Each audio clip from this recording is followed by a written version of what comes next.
Welcome back. We're joined by Adam Hook today. He is the quality manager at TClad. He's also the co-founder of Chips ID. He served 2 terms as the president of the Upper Midwest chapter of the SMTA. He's a certified IPC trainer, CID plus, 610 specialist, on and on and on. And he provided Daniel with his first industry speaking experience. So, hey, nobody's perfect, but welcome. I forgot about that. Adam, you have no idea how many audio recordings and how many times 45-minute sessions Elias and I had to listen to about him and his Lincoln Logs and how he would destroy Lincoln Logs, and it was just wow, I didn't even remember that. You want to be supportive of like your friends and everything, but there comes like a point where it just becomes exhausting. You know what I'm saying? Oh, yeah. You question how worth it. How could this actually be worth it? Are you charging therapy hours? Well, that kind of gets me into my question for you, which is about counterfeit chips, right? Like I'm all about shooting moves where there's a gap and an opening. And for me personally, you were like the first one who kind of exposed to me about how real it was, and I'm sure you've seen it prior. What made you want to get into that line of detection, and did you have counterfeit experience, or what was going on with that? And then how did you evolve with that? All right. First of all, Sean, you said that you're going to ask me one question, and that's a combination of questions there, right? Details matter. Give everybody else some stage time too, but the second thing here is, I could certainly answer that here, right? Just giving you some grief. So where does that come from, right? What's the origin story of counterfeit mitigation? Well, the challenge here is that during COVID, it was really hard to find parts. And a lot of times, right, as I did a presentation for IEEE at PanPAC, which Dan just went to, wonderful event, highly recommended. The challenge there is that during COVID, there were $100,000 trucks that weren't able to ship because they were $10 parts or less that they couldn't find to procure.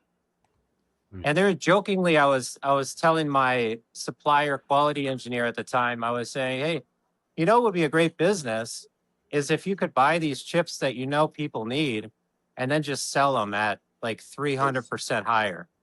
And that might not seem like a lot, right? Or that might seem like a big profit, right?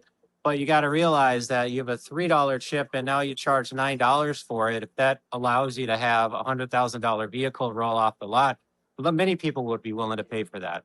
And we're just joking around. We're like, wow, it'd be so easy to scam the industry.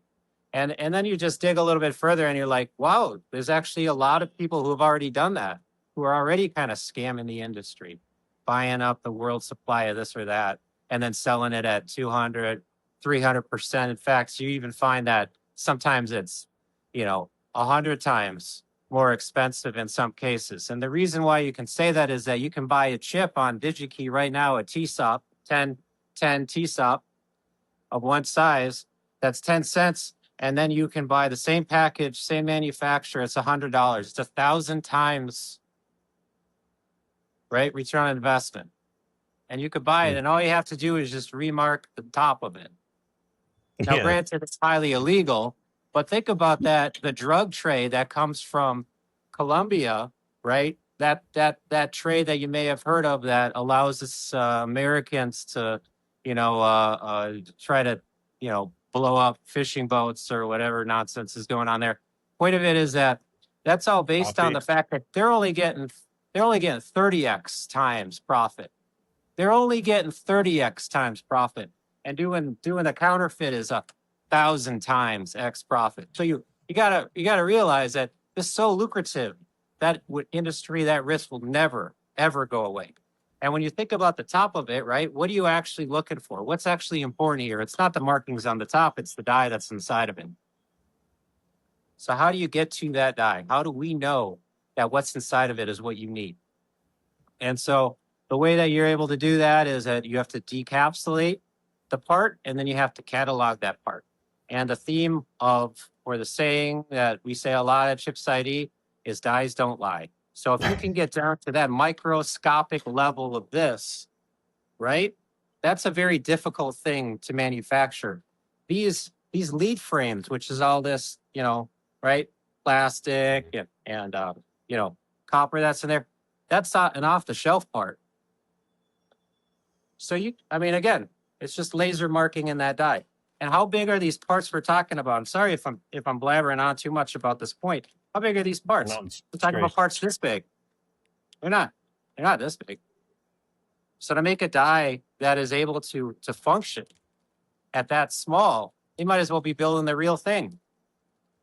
I've seen Because yeah. some of your presentation on counterfeit before, Adam, right? And what's interesting is how you could get six different six of the same package, same manufacturer, part number, same part ID, and everything on the top, and the images of the actual internal dies on all six were unique in some way, not necessarily all the same part at all, right? But from the outside, you're never even going to know that. You're going to look at the silk or marking that's on top of the part and assume you got what you paid for, right? For sure. Yep. And SOIC 8, which is this package, is so common that it's really easy to remark these and resell these things. And like you'd hate like a bad chip to be in some kind of safety device. Like that could be just astronomically terrible for what's going on. And counterfeit is something that's kind of an interesting thing because every aspect of human life depends on electronics working and functioning. So if you get one bad chip and that's the chip that helps you save your life, like that's a big deal. And when I was starting to get into this, I was concerned about medical technology because a lot of times implants don't have you know, second or third systems in case the first primary system fails. There's not a lot of room on a circuit board that's the size of your pinky finger fingernail.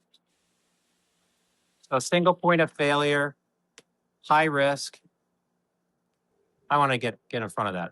Well, that's what drove me nuts about all this offshore manufacturing. Because TikTok was like a big, let's ban TikTok, the software, they're going to hack us and everything like that.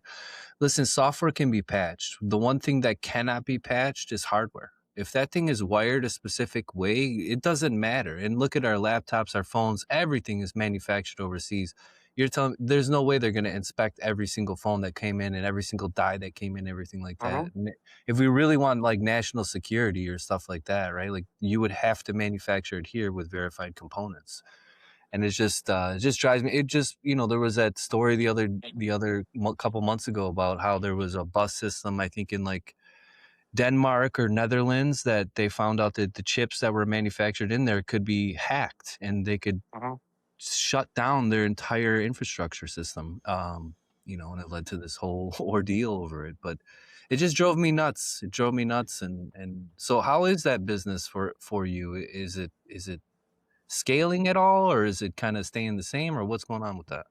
Do you find yourself shouting into the wilderness, or are people accepting the message? Well, yeah, sometimes I shout in the wilderness regardless. But the question of how's the business going? It's moving along pretty good. We recently did Lamb and I, who is the owner of the business, primary owner. Yeah, we did a presentation with Acurus. Acurus is kind of a big deal in the industry, if you don't mind. They or just kind of talking about that. Their parent company is S&P Global, which is a $100 billion company, and that Acurus product, Chips ID, is integrated in, and we love those guys. They do such a great job. So what they do is they explain or identify the risk in the supply chain. They give you a pathway in order to procure parts, right? But there is a big gap in that system, which was, how do you even know that the parts you're ordering are real? How can you have that assurance? And so when you catalog gold sample parts up to 1,000 magnification, up to 100 megapixels, I mean, it's really easy to identify if there's inconsistencies with your product and if you need to do any additional testing, or if you need to do any, find a different supplier. So how then do users of the service that you offer, and I use service lightly because it seems like it kind of borders on a product too, right? Because you're actually doing some kind of deconstruction, right? Whether it's looking through the component or destructively stripping away the layers so you can look at the die. But how is it that then the users can use that golden sample to verify their product or validate the chips that they're bringing in, keeping in mind that they may not have the same equipment or access to equipment that you have in the lab there at Chips ID.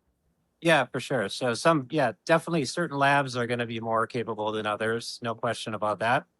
And so what happens is that we're providing all of this information. So for people who might not have this, a certain kind of lab equipment, then maybe they don't go down to the die, right? That's their QMS system and that's their decision to make. What we're going to do is we're going to give you the highest quality information in 3 different ways, right? So, you remember things in threes a lot of times, right?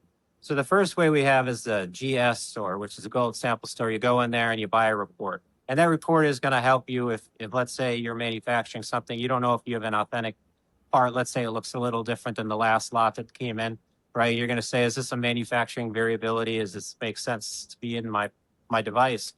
And so you can look at that and you can evaluate that. The other thing is, and these reports are $60. They're very affordable. So what's the business model? It's not very complicated, right? You buy a part that's $10 or whatever it is, you sell a report for $60. Pretty easy, right? We catalog that information as software as a service, so people can just go in there and download these reports. Pretty easy. The other way is have a database. So if somebody was giving us parts, which certain customers do, they give us DUTs to evaluate. And so it's a catalog, it's a reference point. It allows them to be able to talk to their auditors and say side by side, here's a DUT or here's a certain lot, and then here's the gold sample. And where every time there's a new lot from a new supplier that hasn't been qualified, then they catalog that part. Or what they do as well is if there's a new PCN, product change notification, let's say it's manufactured a different way, it's minor change, right? And if you look at the webinar with Accurus, we'll actually walk through the workflow, and hopefully you'll include it in the links here for people who are interested. And it says that if you're looking for parts and you click on a thing and then it drags down and then it walks through the whole workflow. And if you're a database subscriber, very, very excellent service. And then the third way, of course, is, you have to, sometimes you have businesses that don't have fully staffed engineering departments, component quality departments. And what we'll do is we'll do reports. So you give us a DUT, and if we have a gold sample, we have 2 component engineers that will run through that, add all the notes in there. What is this acronym DUT? You mentioned it 3 times. DUT is the device under test. Device under test. So they just give you a sample. Yeah, yes. So it is. It is. You got to keep things basic with me sometimes, Adam. Don't assume I know. Okay. You're good. Is it ever the case that some of these counterfeit devices actually function at some level? Yeah, they do. A lot of times they do. So a lot of the counterfeits that we've been seeing so far are mismarked parts that are, let's say, aerospace or military grade. And then usually what happens is you have a batch of ones that are less quality or ones that are commercial grade, cannot operate at the full thermal range that you would be expecting from like an aerospace product that deals with wild temperature swings, right? So that's where you tend to find a lot of the counterfeits right now, is mismarked parts that are not military grade, that are sold as military grade parts. So that's kind of terrifying, right? Because that species of counterfeit could actually make it all the way through functional testing. And so that's not, just because it works, it's not good enough, right? It might not work under those environments that it's, destined for. How sophisticated do you think counterfeiting is getting? Do you ever come across cases where, maybe you get a reel of 1,000 components as an example, and the first 15 or 20 are actually the real thing, and then they kind of start putting the counterfeit examples later on? Have you ever bumped into anything like that? I've dealt with different provenance and different lots and different suppliers where there's unknowns, right? So now you're populating that part, and then you're just like, I don't have the confidence to keep the line running. And every minute the line's down, it costs $1,000, right? We know that it's very expensive to have line down. So the point of it is that that's where you got to make that rush decision. Is it a counterfeit? Is it not? The point of it is that per SAE 6171, 5553, and a lot of the other standards, the only entity that can say definitively if it is a counterfeit is the original component manufacturer. That adds a lot of confusion if you buy something on a secondary market, because why would they even service or care how you procure that part outside of their authorized channels? So a lot of times you have to figure that out yourself as a contract manufacturer or as an OEM. So long story short, do you see that do you see where something is a counterfeit in the midstream, right? You find suspected counterfeits midstream. You find suspected counterfeits with different lots. Gosh, it just seems like trying to play catch up. And like I said in the beginning, it's not difficult to identify the motivation, right? Anytime somebody can make a go at something that's gray market or black market, and there's such high profit potential, it's human nature, unfortunately. Adam, I want to shift gears. I know you were actually one of the first person really that I ever talked to SMTA membership about. And I know You could have just stopped that ever talked to. That would have probably been good enough. we mentioned that, you know, you're involved pretty heavily in a lot of things, and one of them is continuing to promote the SMTA. And what is your role in the whole, is it DFM 101 that you're working on? Yeah, working that with a group of people right now. Julie Silk is part of that group. Dale Lee is part of that group from Plexus. Some other names that you've heard of as well. Dale knows a couple things. It's so good. Yeah. I would say probably more than a few things. Yeah. So we're recording this right now. I mean, it's not the full thing, but there's plenty of slides and content, hundreds of slides and content. So we're working on recording that right now, and hopefully that'll be out within the year. But because there's so many different contributors and they want to record their portions, just the scheduling of it and the editing of it can take some time. So Can you make sure you add a section about having heavy copper plane on one pad causing tombstoning? Can you make sure you have that? Copper plate. Say that again. Yeah, so I was teaching a class for the SMTA the other week about component placement, and a lot of us that had tombstoning was a result of the way the PCB was designed itself, right? So huge heat sink, imbalanced copper right up to it. So just make sure you have a section on that. 'Cause I hate jobs like that, right? We have a section called component placement. That's more of the PCB design side, though, that caused that. Yeah. So you're talking about, let's say you have a thermal mass that's higher on one end than the other end. Is that what you're talking about? 100%, yeah. Yeah, we cover that for sure. Okay, good. Yeah. Because then I can yell at them and say, like, hey, he endorses torch. it then. Yeah. So one of the other things that was kind of a contribution that was kind of nice is that when people are looking at this, we have icons in here. So we have one, this is the icon for quality. We have an icon for throughput, and we have an icon for cost. And so we're identify that in the program. So if you're looking for, how can I cost this better? How can I get better quality? It will direct you to the right place. I know I had a buddy, Jerome McIntyre from Coke. He was in the facility this week. Allegedly. And he helped me. he helped me kind of troubleshoot an issue we have that's kind of related to DFM, and it was a component lead size to the pad size on the board just had a mismatch, and it was always going to result in a challenging assembly.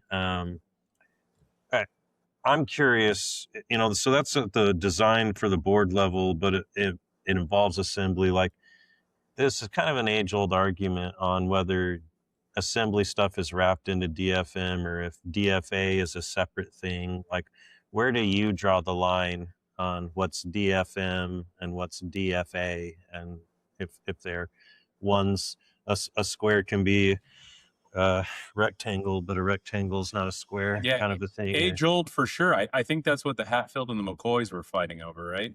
Right. Yes, exactly. Yeah, so I think that DFM, just again, this is a personal thing. I think DFM has more to do with just the board itself, and all the stuff you add on it is the assembly. But again, I mean, manufacturing itself is kind of like an umbrella, right? All the different kinds of manufacturing inputs, right? Just as a general statement, right? You have a manufacturing manager, right? It's not like you have an assembly manager. I don't know. Maybe you do. I don't know. I'm just We do. just saying. Oh, you do? Yeah, for sure. An assembly manager? Yeah, for sure.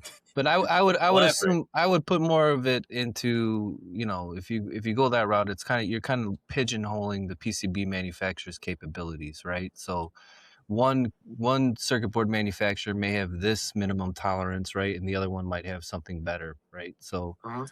you know, I like to, that's the reason why we started this podcast, was everything's so siloed, right? And that's why that PCB designer needs to understand his pads making it this way. And I can almost guarantee this My is like favorite pads. 100 times out of 100 times he designed that pad with a different component in mind, couldn't find that component, and then substituted it with that, didn't check that the pad landing size was going to be what it's going to be, right? So Mhm. that to me is probably what happened in that situation. But without the communication of, you know, from the board house to the assembly, right, people are going to do that, and then the designer to all of them as well, right? Like if we can get everybody together communicating and talking, realize, hey, how your action's going to affect everything down the line, and not just say, well, I you guys quoted this, right, and I paid for this, right, so get it done, I don't care, I'm paying you for the solder joint. Instead of having that, if people have the knowledge ahead of time, I think it's going to benefit everybody. I really do. Yeah, thanks. You're welcome. Is the course more for the CMs who are using the designs, or is it meant for the designers actually, you know, working on the design product, or all comers, or what? Well, all right. So people who are interested in it should take the course regardless, right? But who is it really targeted for? More process engineers than anything. As process engineers, manufacturing engineers, they got to keep the line running, right? So they start seeing defects on the line, and they're like, "How can we better optimize this and improve this yield?" And so then it kind of drives that conversation. But I also think that, you know, I mean, it shouldn't just be limited to that because, you know, I've been in CID courses, right? Certified Interconnect Designer courses where I've seen suppliers take that course just so that they can better communicate with their suppliers as well. And so when somebody says, all right, minimum electrical clearance, right? Or they're talking about density, right? What is the IPC density of that board and of that pad, right? There's some serious implications, right? If you have a density where you have the pad that is just maybe 1-to-1 versus something that gives you a little bit more process margin. I think you touched on something right there that resonates. I know Daniel and I were kind of having a similar conversation earlier this week about how some of these 101 level courses, we don't necessarily need to keep seeing the same group of people taking them. And I guess that's to say that it can benefit others outside of those who would traditionally derive value from it, like salespeople, for example, right? How refreshing is it to talk to somebody who's pitching you on a solution that actually can speak to the technology behind it and not just read, you know, the line card. Well, it says this right here, right? So I think I guess that's to maybe give some encouragement to those in the sales space or elsewhere that wouldn't traditionally explore these classes. Like, they're there. If you're a member of SMTA, they're free. You know, they can only stand to kind of better your standing in the industry. And I think it's a smart place for people to invest some time. You don't have to invest money. You already spent your $100 on the membership. Mhm. Yeah, I completely agree with you on that. So one point that's probably worth mentioning here is that in the quality space, we view marketing and sales people as professional exaggerators. So Accurate. not the kindest interpretation, because it sort of infers that they're lying. But if certain people are deliberately ignorant or overly trusting, then that's just the resultant outcome, right?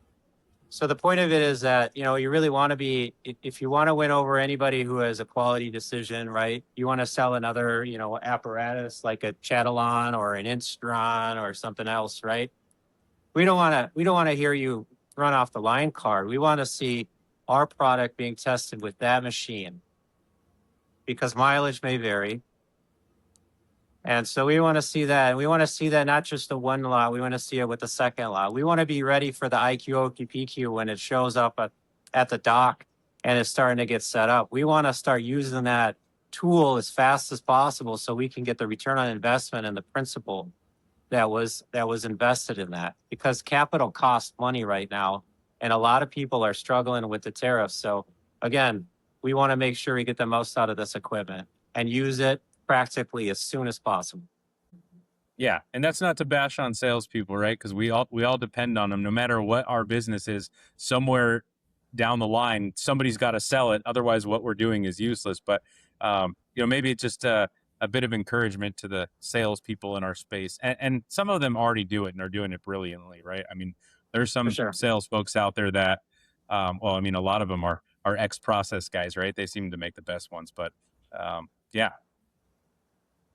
So with Chip's idea, I'm chief revenue officer. So I'm sales guy, top sales guy, right? So and I'm kind of kicking myself too, with that comment. But the fact of the matter is that it's tough to impress engineers, especially people who are competent and have been in the industry for a long time. And I think people who are new to sales or new to the industry, they just have to realize that you have to be knowledgeable before you start making some of these claims. It's so funny, real quick, because I know we all have like multiple salespeople flashing through our brain right now, but we don't. I was like, oh no, I'm sitting here nodding and like agreeing, and like, man, I've been on both sides of that, especially the over trusting part, where I don't know, I'm ignorant to, and this guy's selling me, this amazing solution. Yeah. So I'm sorry for interrupting, Danny. I just. No, it's I could fine. see it I on mean, everybody's literally, face, right? all of us have been in a sales role, right? All over each one of our representative companies. So, like, nothing happens. You've been on a sales call before, for sure. Yeah. So just making this point that nothing happens if a sale isn't made, right? So that's hugely important. But I can also see you guys shuffling with business cards right now, separating piles, right? Or maybe I'm just elaborating, extrapolating here. You're just like, all right, which one of these are professional exaggerators? Let's kind of shuffle them away, right? So we know, so we can come back to the good ones, Yeah, there's a couple piles around here, organized as such, for sure. I know I had an opportunity in the past, before it was even released, humble brag, to read your book that you wrote, Adam. Do you mind sharing with our audience what your materials background was and how you came to write the book you did? Yeah, for sure. So a lot of times, I think probably if you wanted to look at the impetus of this, is that there's a lot of people in the industry, whether it's in the chemistry space or whether it's in the reliability part of it, and a lot of people had this concept of what it really started with. Like, people don't understand the difference between, let's say, CAF, right? Cathodic anodic filament, right? Tin whiskers is another one, right? A silver migration is another one. So a lot of these people they intermix. They didn't really understand it, right? And so the point of it is that people would just say, oh, that's tin whisker, that's tin whisker, that's tin whisker. And it's like, no, it's silver. How could that be tin whisker, right? Or you're like, all right, so what's the difference between CAF and tin whisker? And then I'm having to explain this to people. You do it enough times and then you're just like, all right, man, I kind of hate saying the same thing 100 times, right? Especially with people who aren't really listening the first time and the second time. I'm sorry, what? So, I'm joking. I think everybody's asked the question, are all dendrites created equal, right? So thank you for giving me the stage to do a little plug here. Um, I'll give you a little royalties there at the end. Thank you for giving me that opportunity. We Maybe take buy you a beer. we take our But payments in hot dogs. Remember that. yeah, there you go. So one of the things I did here is I created a radar chart that then shows you what the different things are. And so if somebody is like, all right, I'm seeing some more defects when I start changing chemistry on there, right? Which one is it? Oh, maybe that's CAF. Because when you look at tin whiskers, it really doesn't apply Mm. to chemistry, right? To cleaning agents. And then you go, all right, well, I changed my temperature on the oven. Now I'm seeing some defects. I wonder what I got to be concerned about. Well, I got to be concerned about intermetallic layer growth, right? Or I'm talking about brittle fractures, right? So these kinds of things are just kind of quick cheat sheets, kind of get you to the answer faster. The other thing I'm kind of proud of, if you don't mind me just saying real quick here, is I did a decent amount of research and I created these fishbone diagrams, and then I have the standard right next to it. So when people are wondering why we're having all these issues, you can go right to it and you could say, all right, tin whiskers, what do we do about PCB moisture removal? What do we do about environmental accelerated testing in order to make sure that we're not creating that problem later? So that's kind of where it is. I wrote this for myself, and then I thought more people wanted to hear it. That's kind of funny because that's about how we started the podcast. That's what I was- we just have these conversations between ourselves, and we're like, maybe other people want to listen, so we can sympathize with that. When I was doing circuit board fab, I knew tin was going to be an issue from probably year one. When you're doing after your etch, You were want 1 to- year old with your grandpappy walking the plating decks. No, that didn't exist. It was lead when I started. Everything was lead. Sure. And but on the tin strip tank, there's like these seals that are on all the etchers, and they occasionally leak. But on the tin strip tank, I started seeing some growth I had never seen ever before, and it was like this white, wild looking stuff. And I'm like, man, I don't know if people really know what they're doing about this, no lead thing, because this is growing in here. There's a possibility it could grow on there, right? And then sure enough, the failure started coming back for tin whiskers, but we could see it right away. Like, this is not normal, right? This is not a normal process of what's growing on here. But it looked cool, I'll tell you that much. Yeah, a lot of defects look cool. Yeah, they do actually. Like exploded capacitors. Well, I seen too. Adam Klett sent me this really cool dendritic growth, like time lapse, and like just watching that thing just veg out like this, it was like, whoa, that's pretty cool looking. So, just for what it's worth, we talked about Adam Klett. He wrote the foreword of the book. So It was really good forward too. That was a good story. Very pleased with him. He's fantastic.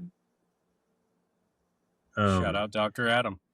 Yeah. So we'll give you opportunity for one more shout out, because I know you are doing a Apex presentation. We are all excited to get to go as a podcast, attend Apex again and do interviews from the floor and see all of our industry friends and the crazy booths they have there. Everyone brings all their stuff. It's a fun one to go to. So what is your presentation you have going on there?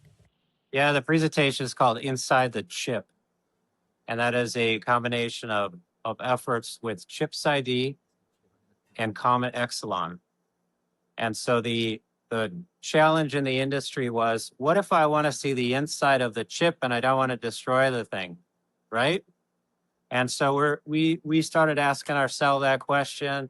Comet Exelon has reached out to us and they wanted to sell us a thing, which they're fantastic, by the way. Talk about smart salespeople. They're absolutely excellent. But point of it is that they're like, do you have any challenges that you would like to have addressed? And we're like, is there a way to even see the dye topology and the markings under X-ray whatsoever, right? Can we use like CT? Is there any new technology that we can just put it under a thing and we can get that peace of mind? And so that's what that presentation is about. We've not seen this in the industry whatsoever. So usually it's destructive, destructive decapsulation. It's actually how it's defined as DDPA, is a destructive process. But again, if you can keep everything intact and you can X-ray CT scan it and you can have that peace of mind, like how good is that? The only caveat there is that if you're using memory chips, sometimes you may be dissolving some of the radiation hardening that would be required if it was to go to outer space. But if you're not sending things to outer space and on memory chips, this is a relatively low risk activity just to get you that peace of mind.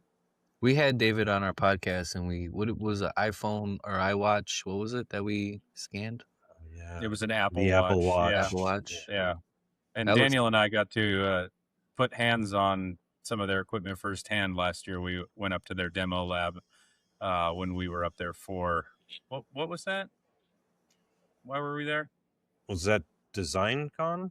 Design Con, yeah. Yeah. Yeah. Hanging So it out was with really Robert cool to see. Faranick. Yeah, that's right. Yeah. It's really cool to see that CT technology firsthand, and gosh, you can get some really, really cool looks at components and the wire bonding and everything inside it. It was neat to experience. I wouldn't have traded it for anything. Yeah, it's cool. Yeah, we're really excited about that presentation. And David is, he's excellent. He's an industry leader. And yeah, I love everything that he does. So no, I'm really proud of this. And I think it's gonna, kind of shock people what you can actually do with CT scanning.